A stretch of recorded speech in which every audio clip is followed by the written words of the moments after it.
गण ने कहा प्रभु घर के भीतर कोई सामान है आपके? घर के भीतर कोई भी सामान है आपके? कल सवेरे विवाह के बाद मैया आ जाएंगी, क्या होगा उसके बाद? शंकर भगवान बोले देखो, घर के भीतर सामान है कि नहीं इसका टेंशन वो करे जिसके पास घर है। यहां तो घरे नहीं है, हम एकदम आनंद में है, कोई टेंशन का बात नहीं, सब होगा, देखा जाएगा, जो होगा देखा जाएगा। गणों ने कहा प्रभु एक भी देवता आज आपको सजाने के लिए नहीं आए। शंकर जी बोले अपने से टाइम मिलेगा तब ना हमारी याद आएगी। अच्छा आप ही बताओ, शादी विवाह में संगीत का फंक्शन किसके घर में होता है? हम आप लोग से नहीं पूछ रहे, माने दूल्हे के घर में कि दुल्हन के घर में कि दोनों के घर में?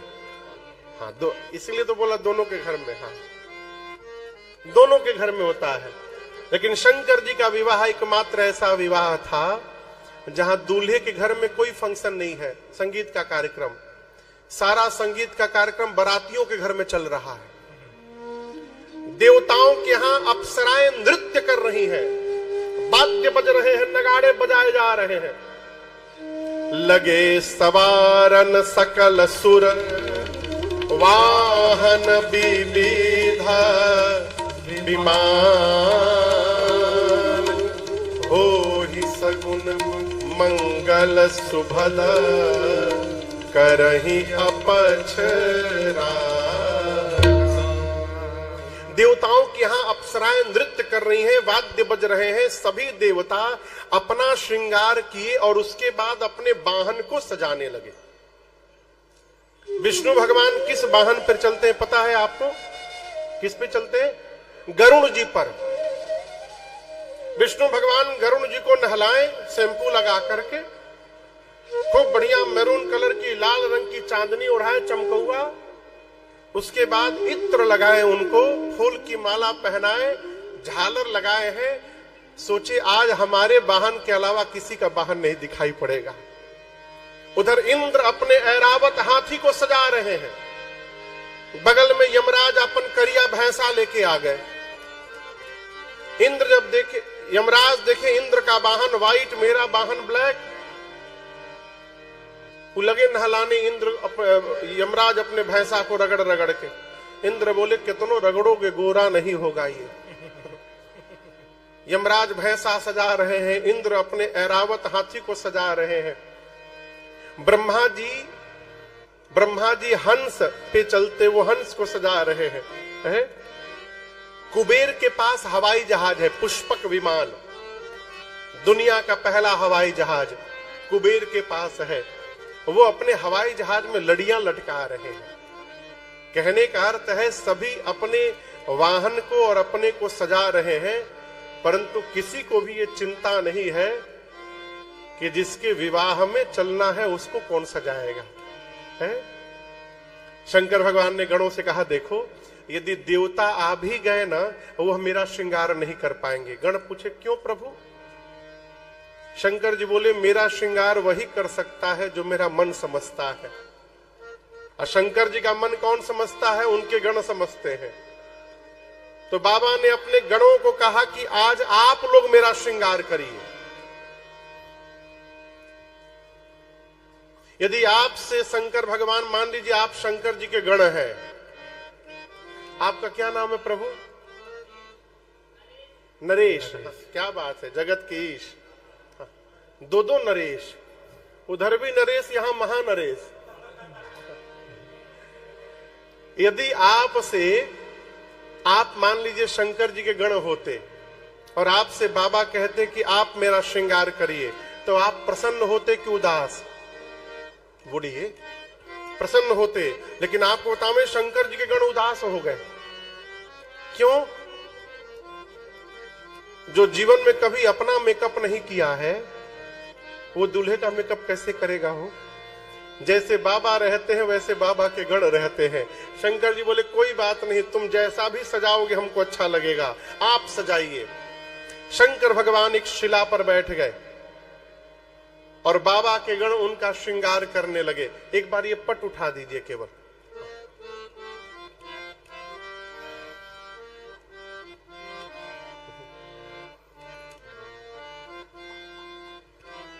बोलिए शंकर भगवान की जय जय जय जय जय। अभी नहीं अभी नहीं अभी नहीं अभी नहीं, जयमाला के समय होगा ना जयमाला। बाबा एक शिला पर बैठ कर और बाबा के गण उनका श्रृंगार प्रारंभ की। आइए गोस्वामी जी की इन पंक्तियों को हम और आप सुनते हैं। आगे आगे मैं गाऊंगा, पीछे से आप भी सुनकर गाइएगा कैसे श्रृंगार हुआ।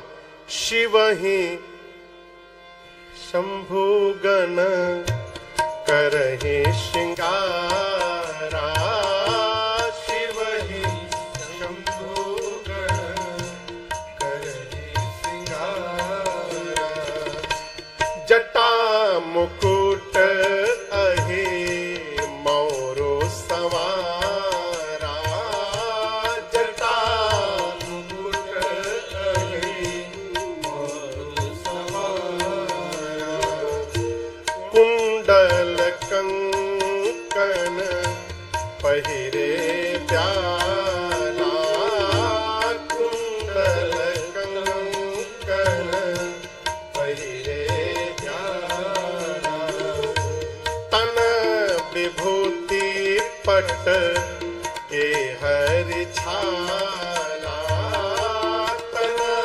विभूति पट के हरि छाला, शशि ललाट सुंदर सिर गंगा, शशि ललाट सुंदर सिर गंगा, नयन तीनी उपवीत भुजंगा, नयन तीनी उपवीत भुजंगा, गरल कंठ उर नरसिर माला, गरल कंठ उर नरसिर माला, अशिव वेश शिव धाम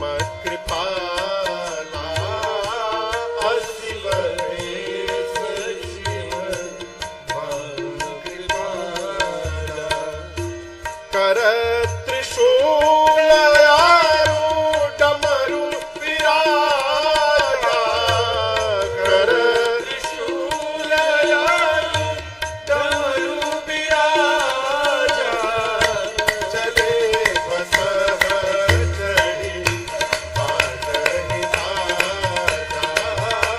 चले बसह चढ़ी पाटहि राजा, चले बसह चढ़ी पाटहि राजा, चले बसह चढ़ी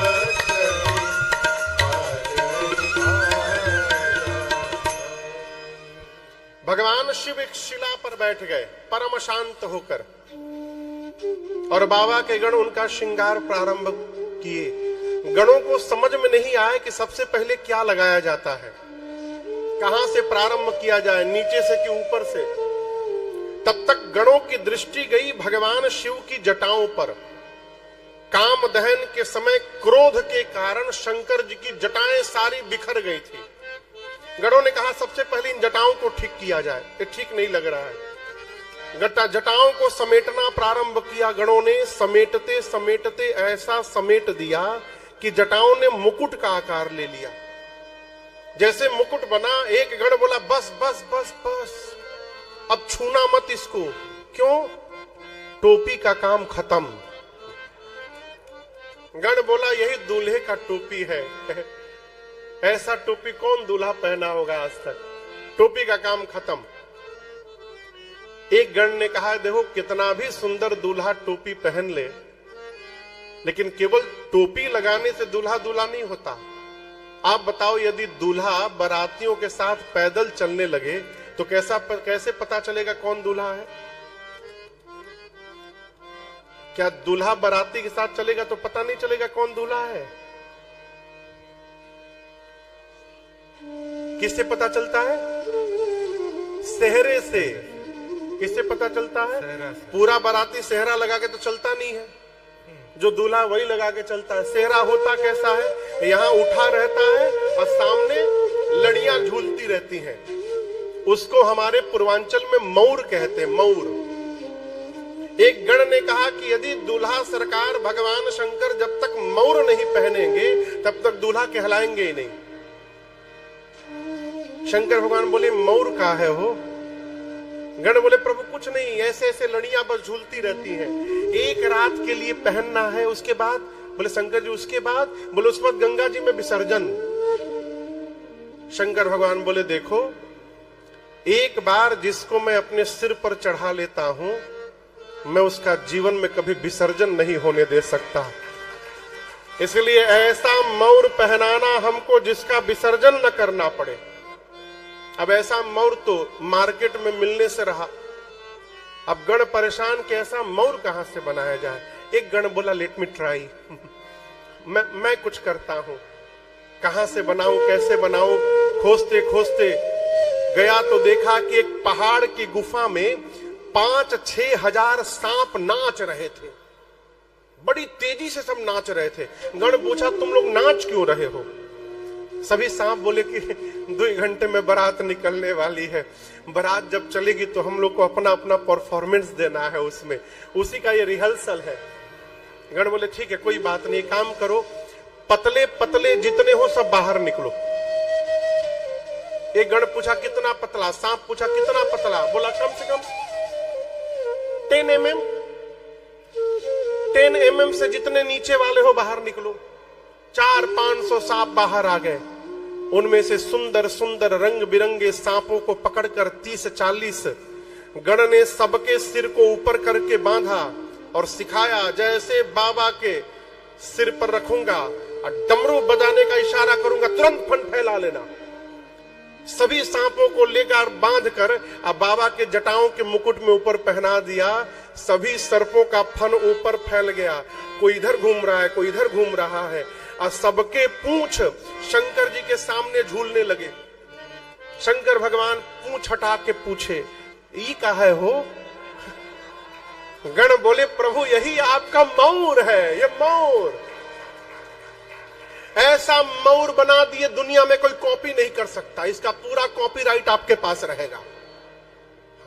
आप कोई नया करिए ना तो लोग उसका कॉपी करने लगते हैं। कोई इसका कॉपी करके दिखाए, हिम्मत है तो। शंकर भगवान प्रसन्न हो गए, सांप का मौर बना। अब दर्शन करिए। गोस्वामी जी कहते हैं कुंडल जानते, कुंडल कान का, हाँ, झुमका, हाँ।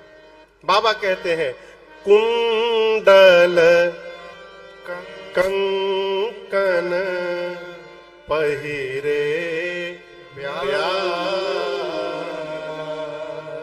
कान में कुंडल, हाथ में कंगन और बाजूबंद सोने का नहीं बना, सांप का बना, गोल्डन कलर के सांप का। करकोटक और कुल्की नाम के 2 जुड़वा भाई थे सांप, गोल्डन कलर में। हाँ, गणों ने मैचिंग का पूरा ध्यान रखा है। ये नहीं कि इधर पीला लगा दिए इधर काला लगा दिए, नहीं, मिसमैच ना होना चाहिए।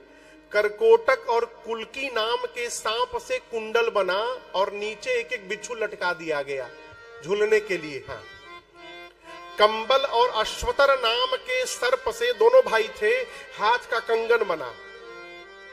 शंख और पद्म नाम के सर्प से बाजूबंद बना शंकर जी का। तब तक एक गण वासुकी सर्प को लेकर सीने पे लपेटने लगा। शंकर जी बोले यहां क्यों लपेट रहे हो? बोला प्रभु आपका यज्ञोपवीत, जनेऊ है, जनेऊ, यज्ञोपवीत, सांप का यज्ञोपवीत बना। सिर से लेकर पांव तक भगवान शंकर सर्प से सुसज्जित हो गए। 3 नेत्र हैं। शरीर कैसा है शंकर भगवान का? किस रंग का? सफेद। गणों ने कहा कि थोड़ा पाउडर लग जाए तो